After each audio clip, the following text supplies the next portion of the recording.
Hey everybody, welcome to BODS Mayhem Hour. I'm your host, John the Bod, aka the Bod Father, and as always, I bring you guys awesome interviews.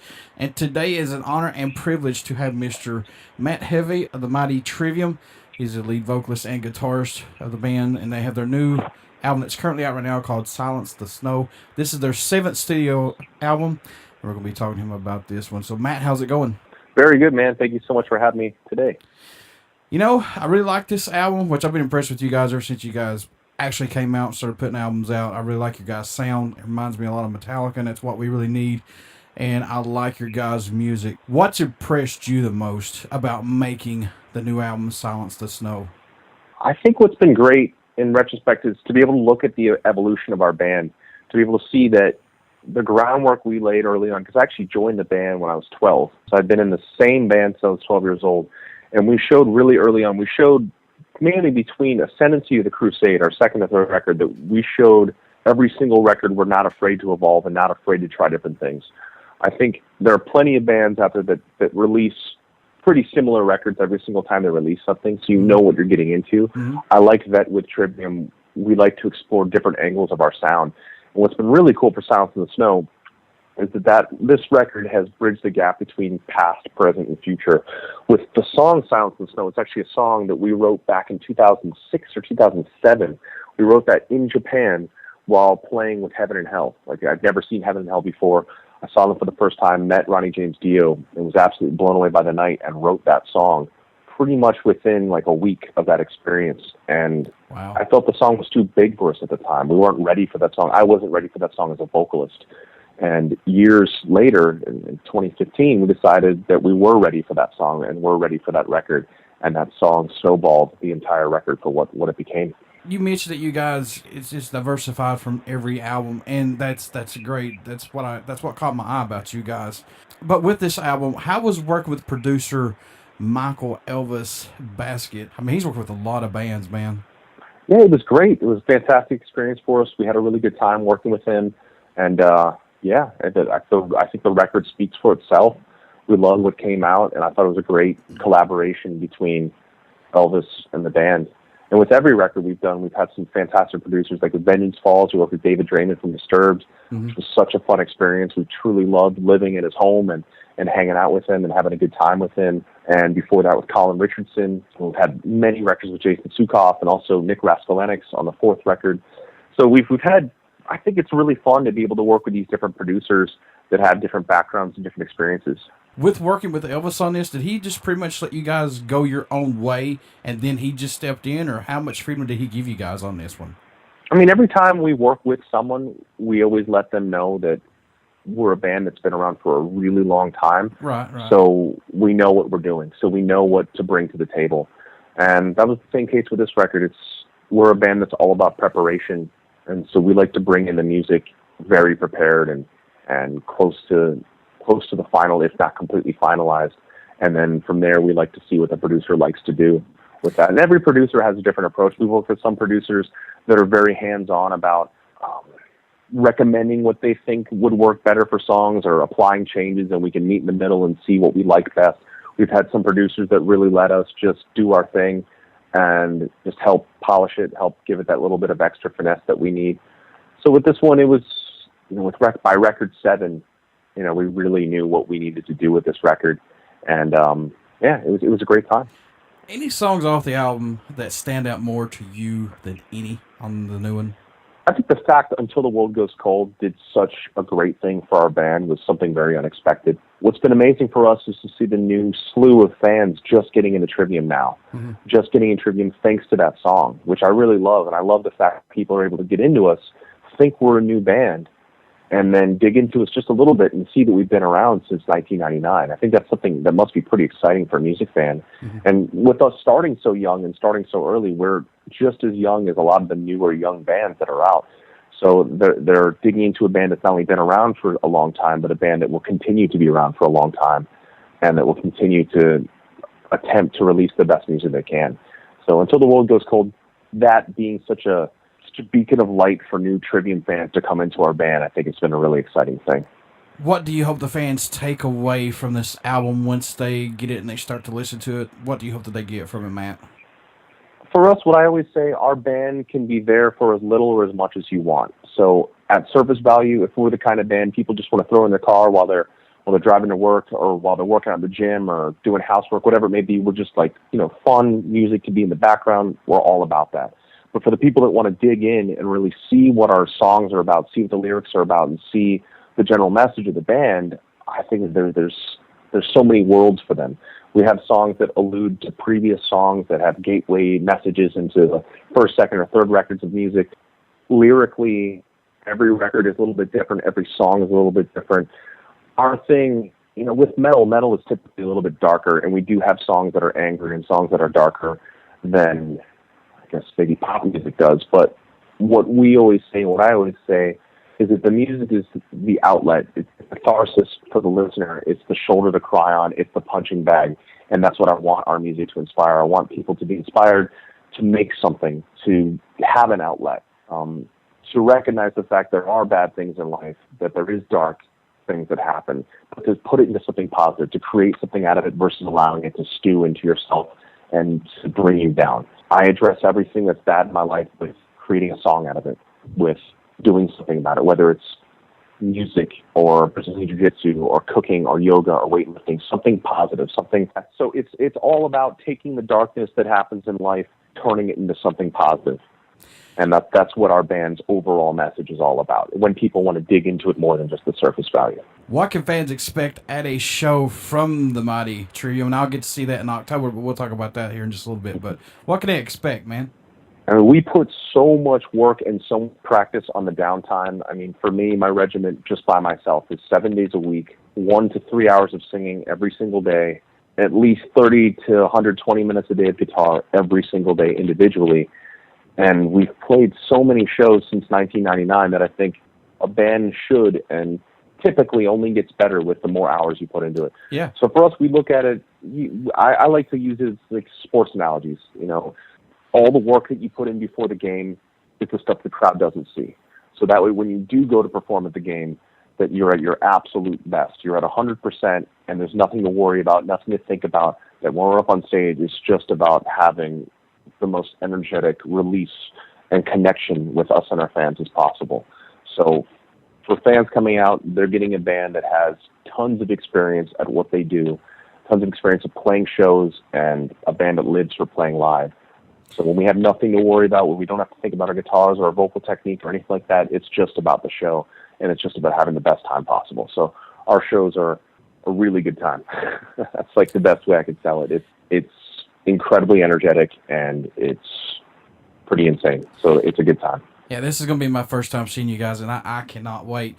Folks, Trivium is playing Sunday, October 2nd at Louder Than Life Music Festival in Louisville, Kentucky. That's at Champions Park. What are you guys looking forward about the festival? I know this is your guys' first time playing, plus my first time getting to see you guys, so I'm very excited. This is actually our second time doing Louder Than Life. Okay. Louder Than Life is amazing. Yeah, it's a fantastic festival. I've been saying recently, over the years when we first started touring, we played all the European festivals, and those were uncontested as the best festivals on the planet. But finally now, with festivals like Louder Than Life, with festivals like Northern Invasion, Rock on the Range, KC Rock Fest, namely a lot of the festivals that Danny Wimmer's putting on, he's brought that experience of how great the European festivals were to America. And so now rock and metal fans in the States are finally getting what I consider a proper festival experience, and it's amazing. We had such a great time the first year, and I think we were like the first band on the main stage last time we played. So we played super early, and it was still amazing. So this time we're going to have a much later slot, and it's going to be even better. Yeah, and you guys are playing the last day of the event. I mean, Slipknot's going to close it out. I mean, geez, this is going to be really, really great weekend of music for people that need to get out and check it out. It's going to be a fantastic time. Any bands at Louder Than Life, Matt, that you're looking forward to seeing that Sunday?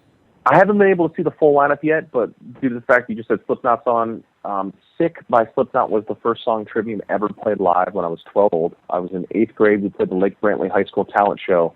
I was in middle school. Everyone else was in high school. We played Sick by Slipknot. So if that shows how big of a fan I am, that was the first song Trivium ever played live. speaks for itself. Yeah, the Disturbed's going to be there, which you guys are familiar with. Disturbed, David Draymond. Yeah, man. So, yeah, David's one of our closest friends, and he was a huge part in Vengeance Falls. Yeah, Korn's going to be there. Alter Bridge, Ghost, Clutch, Seven Dust. To me, Seven Dust is one of the most underrated bands that they are. That is my opinion. They're so fantastic. Yes, they're so good. We just did a tour with them, and it was so fun. And we kept saying that we couldn't believe it's taken this long for the two of us to tour. I feel like Trivium and Seven Dust are a perfect match for a show, for a tour, for a festival. I agree with that. I think you guys are underrated too. Honestly, that's my opinion. Awesome, man.